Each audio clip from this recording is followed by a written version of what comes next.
Capítulo 2.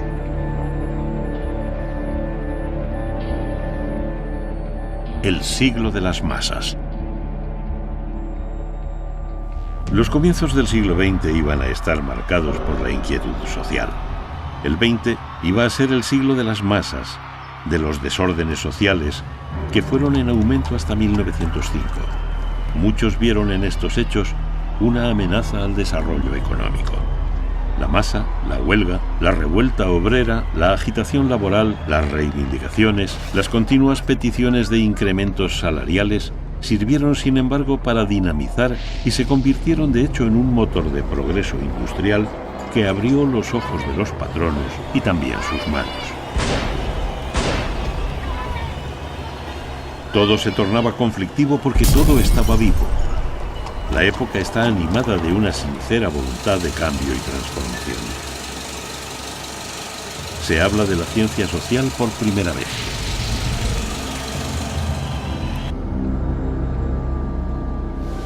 El mundo obrero consigue el horario de 8 horas para los trabajadores adolescentes.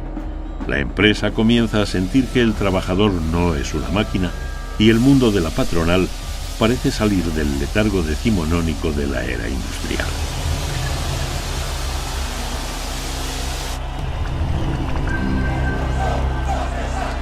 Una conflictividad que se extenderá hasta el siglo XXI. En lo político era un mundo enrarecido por los recelos, los conflictos y los choques coloniales, la lucha por los mercados y las concesiones.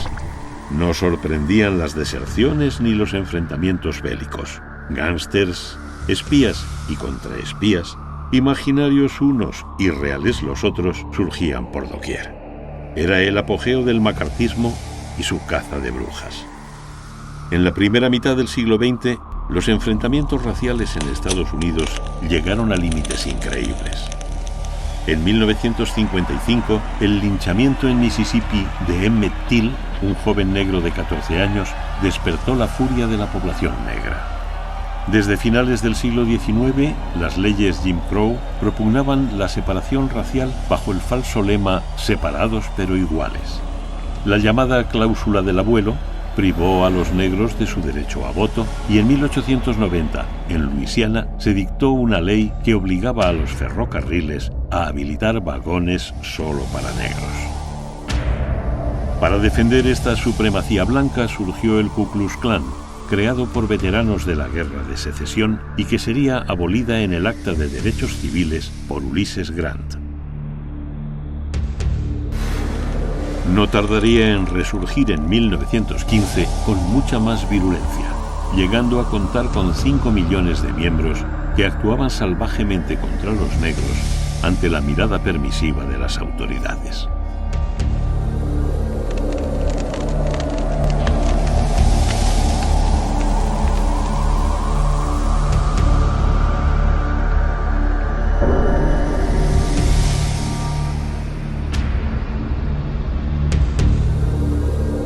El movimiento por los derechos civiles buscaba la igualdad de forma no violenta.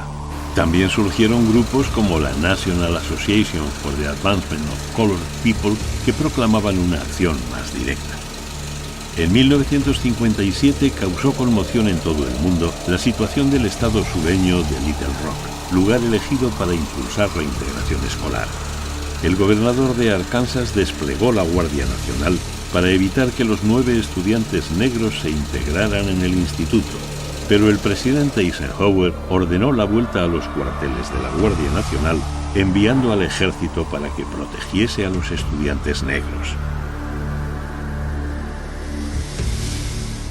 En 1963, Martin Luther King se alzó con el liderazgo de la gente de color tras la marcha sobre Washington por el trabajo y la libertad.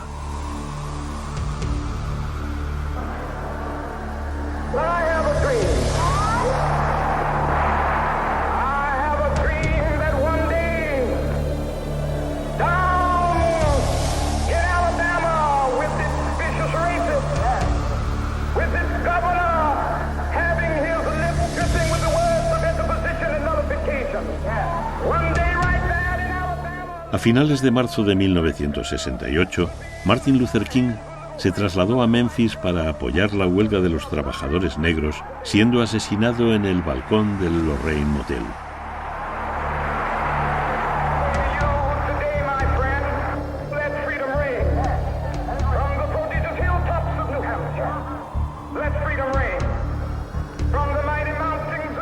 No fue fácil lidiar con el descontento del entorno marginal y de la minoría negra. La revuelta, el incendio, la destrucción, la desobediencia civil estuvieron a la orden del día en los guetos negros. Fue necesaria la presencia de la Guardia Nacional. En el fondo de todo estaba el racismo, el paro juvenil, las condiciones de vida en los barrios.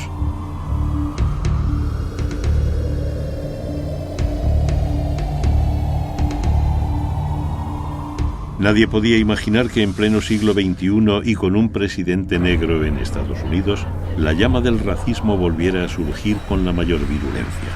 Las muertes de negros por disparos injustificados de la policía llevó nuevamente al país a los más violentos enfrentamientos raciales.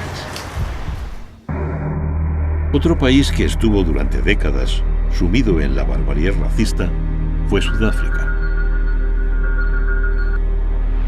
Cuando en 1948 perdió las elecciones el United Party, subió al poder el National Party, con el siniestro Dr. Daniel Malan, que impuso el gobierno del apartheid, un sistema opresivo e inmoral que propugnaba la supremacía blanca bajo el lema «El hombre blanco debe ser siempre el amo». Este terrible sistema engendraría presidentes igualmente siniestros: Verwoerd, Strijkhoyn, de Klerk. En abril de 1952, el Consejo Nacional Africano daría comienzo a la campaña del desafío por las leyes injustas. Con el lema Mayibuyi África, que vuelva a África, y con el himno Nkosi Sikelel África, Dios bendiga África, empezaron a surgir grupos como Bafabelilla, los que mueren bailando, o el MK, la Lanza de la Nación, que aumentaron la violencia del gobierno en los townships, como las matanzas de Sharpeville, Soweto y más tarde en Boy Patong o Bishop.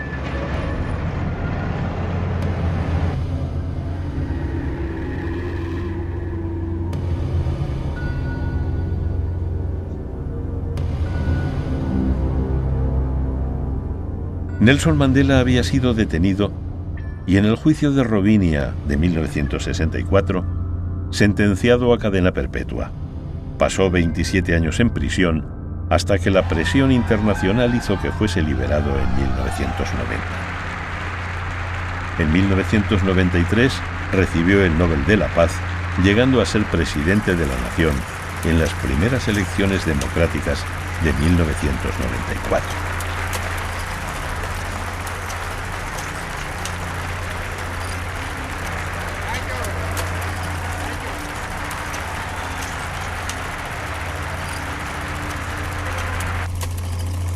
La tragedia es la que ha creado la necesidad de esta reunión, pues parece natural que debamos reunirnos en este lugar histórico por el hecho de que se sigan cometiendo crímenes contra la humanidad. Mandela, un símbolo universal de la lucha por la libertad, murió en diciembre de 2013 en Johannesburgo. En su juicio, en 1964, acabó su declaración diciendo: «He luchado contra la dominación blanca y he luchado contra la dominación negra. He perseguido el ideal de una sociedad democrática y libre en la que todas las personas vivan juntas en armonía y con igualdad de oportunidades».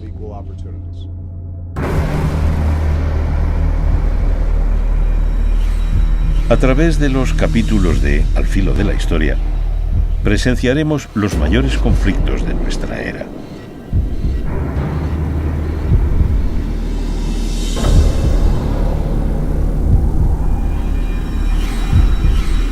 La crisis de los Balcanes iba a propiciar el enfrentamiento bélico más grande que se había conocido hasta entonces, la Primera Guerra Mundial.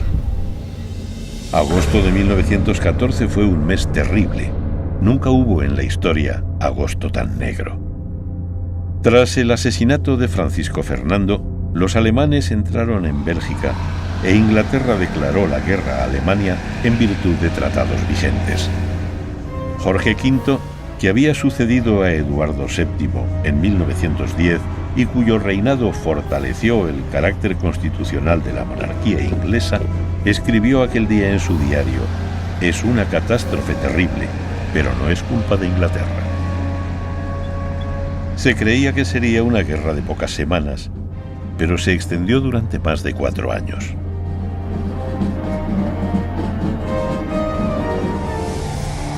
Las nuevas armas iban a ser decisivas para la dureza de la guerra y su larga duración.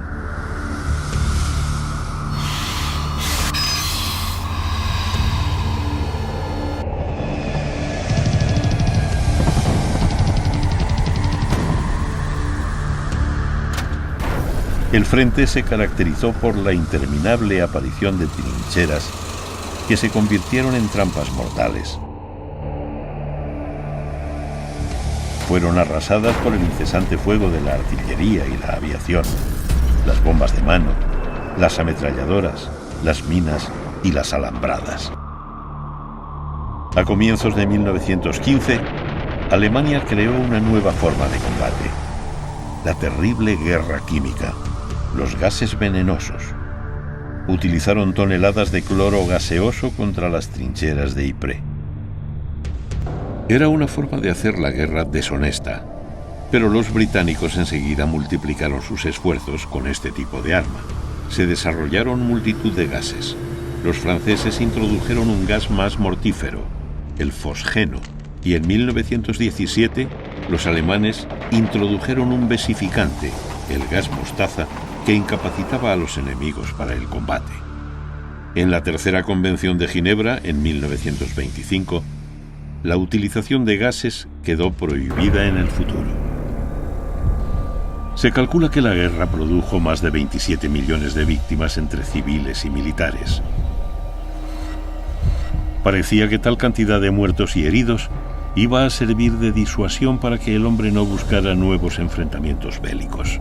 Pero probablemente estaba en su propia naturaleza, ya que no tardó en producirse otro conflicto armado. En 1925 daría comienzo la guerra civil en China. Los comunistas contra los nacionalistas. En 1931, Japón ocupó Manchuria tras un sabotaje en la línea férrea. Los japoneses culparon a los chinos, pero siempre se supuso que solo era un pretexto para invadir China, creando un estado al que llamó Manchukuo. Seguirían multitud de guerras: la guerra del Chaco entre Bolivia y Paraguay y la de Abisinia, donde Italia invadió Etiopía, anexionándose Abisinia.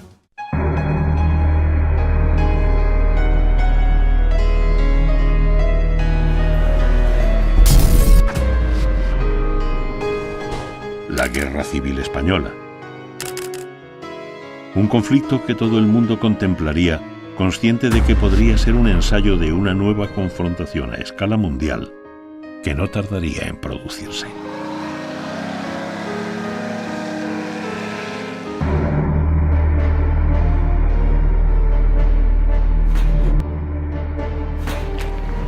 En la Segunda Guerra Mundial se verían implicadas la mayor parte de las naciones del mundo, divididas en dos bandos: los aliados y las potencias del eje.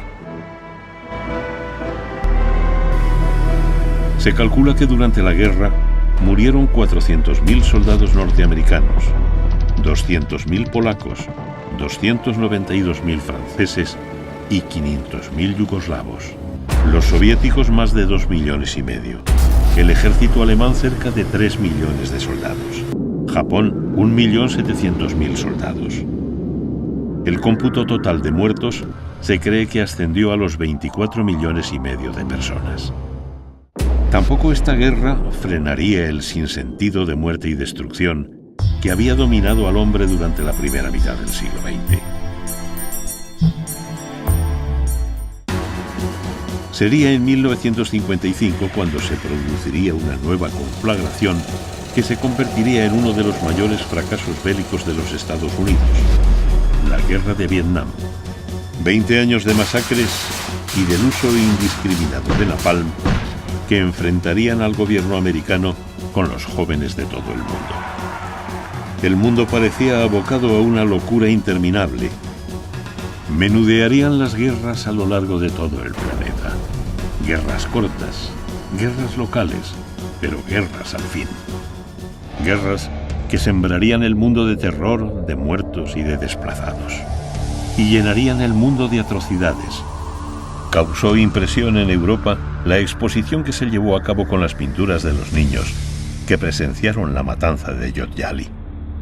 El 25 de febrero de 1992, las Fuerzas Armadas armenias, con ayuda del regimiento N-366 de la ex Unión Soviética, entraron en la ciudad de Khojaly, en la República de Azerbaiyán. Masacraron a 613 personas desarmadas. El siglo XXI nació con multitud de conflictos, salpicando la superficie del planeta. Aunque algunos no quisieran darle el nombre de guerra, se hablaba de misiones de paz. Desde 2003, la OTAN se encargó de controlar las llamadas misiones de paz en Afganistán. Se desalojó del poder a los talibán, pero no se consiguió la paz. La terrible guerra civil de Siria, con la constante violación de derechos humanos y utilización de armas químicas prohibidas. Al filo de la historia, no es solo una recopilación de los hechos históricos más relevantes de estos siglos. Uno de sus aspectos más interesantes está en las imágenes de la vida de las costumbres. En la vida cotidiana, desde los comienzos del siglo XX, todo experimentó cambios. No hubo ámbito o reducto de la vida material que no se viera afectado por el ansia de renovación. En unos grandes almacenes de la ciudad norteamericana de Filadelfia, se mostraba en 1903 una nueva forma de cocinar, la batería de cocina de aluminio. El chef del mejor hotel de la ciudad cocinaba manzanas sin tener que removerlas y sin que se pegaran, ante la mirada asombrada de las amas de casa, a las que terminó convenciendo, tanto que en 1913 dejaban a su creador, Charles Martin Hall, ganancias cercanas a los $30 millones. Aunque ya había habido intentos anteriores, la olla a presión Presto causa sensación en la Feria Mundial de Nueva York de 1939. Rápidamente irá evolucionando y haciéndose indispensable en todas las cocinas. Las formas de vida van abandonando los viejos hábitos y la sociedad se moderniza. El auge desde principios de siglo de las vacaciones en el mar, a donde el ferrocarril y el coche trasladaron a millones de personas, influye poderosamente, llegando a cambiar posturas morales y conceptos. Hasta el siglo XIX, la piel blanca fue símbolo de distinción, mientras el tono tostado se tuvo por signo externo de adscripción a un estrato social bajo. Pronto cambiaría el concepto. El tranvía, nacido en Gales en 1807, inicialmente tirado por caballos o mulas, llegó a su época dorada a principios del siglo XX. En 1879, en Berlín entró en servicio el primer tranvía eléctrico, sistema con el que se ha mantenido hasta la actualidad. El mundo del arte se vio abocado a la renovación. La pintura adquirió tintes sociales, pero no todo giraba en torno a esa preocupación. La escultura estuvo presidida por el naturalismo. En 1886 llegó a Nueva York la Estatua de la Libertad, regalo de Francia, mientras Augusto Rodin daba a asuntos corrientes un tratamiento poético que los elevaba de la vulgaridad. En 1880 esculpió El Pensador, mientras en El Beso, el deseo de sorprender el instante huidizo y fugaz, ocupó su atención como sucedería a los impresionistas.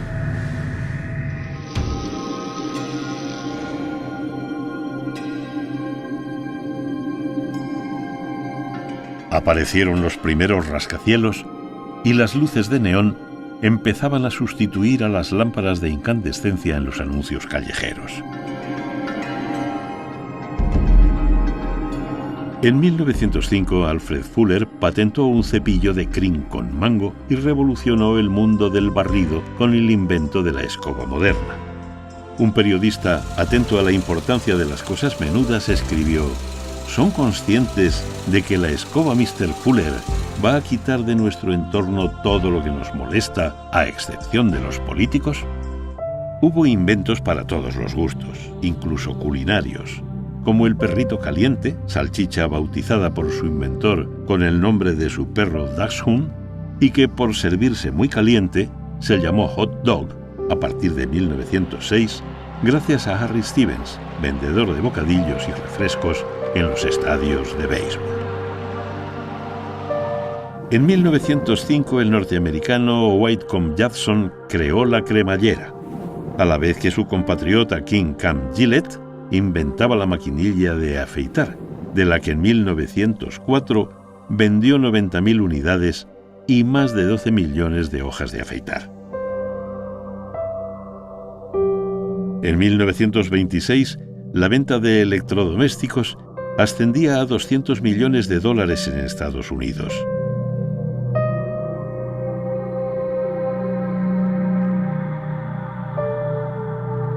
Michael Cullen inauguró el primer supermercado. Decía: «Deme un montón de lo que quiera, que yo lo venderé como sea. Venderé un bote de leche por lo que me cueste y me ganaré 2 centavos en el de guisantes». Y lo hizo. Los precios bajos eran la forma de hacer frente a la crisis. Mientras esto sucedía, una nueva revolución comenzaba: los congelados. Nadie podía imaginar en 1930 que la primera venta de productos congelados en la localidad de Springfield, Massachusetts, combinada con la moda de las grandes superficies, iba a cambiar el futuro. En 1925, John Logie Bell hizo en Londres la primera demostración de lo que no tardaría en ser la televisión.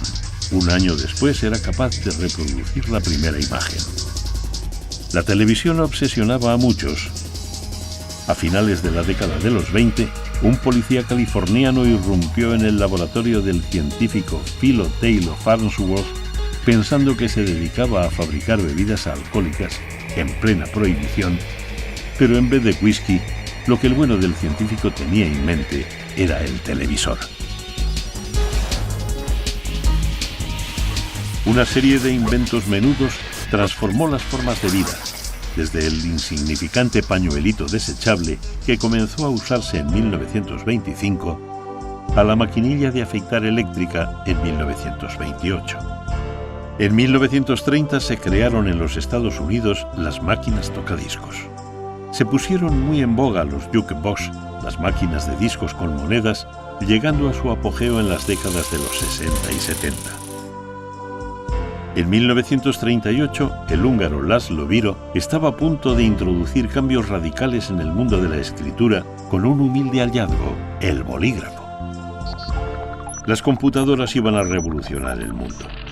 La primera calculadora electrónica, la ENIAC, resolvía problemas de física nuclear en 1946. Pesaba 30 toneladas y se componía de 1 millón de elementos, pero despachaba en 1 minuto el trabajo matemático que a un experto le hubiera tomado 10 años. En 1948 apareció el primer ordenador, el IBM SSC, capaz de recibir un programa registrado.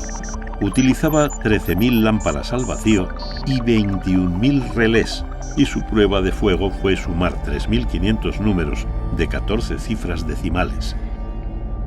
Tardó 1 segundo en hacerlo.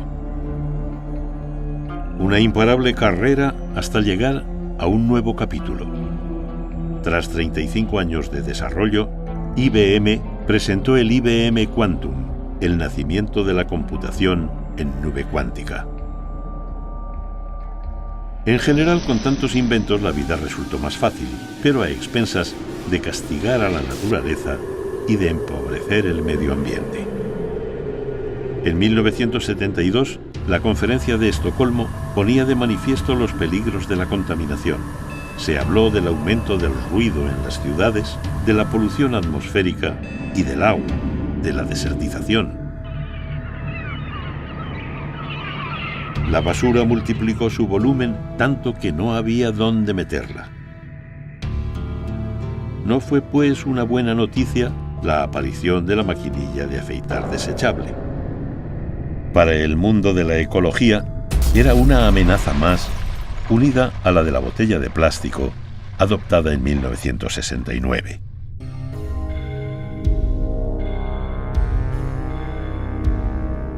Los avances tecnológicos hicieron la vida más cómoda, pero no más feliz.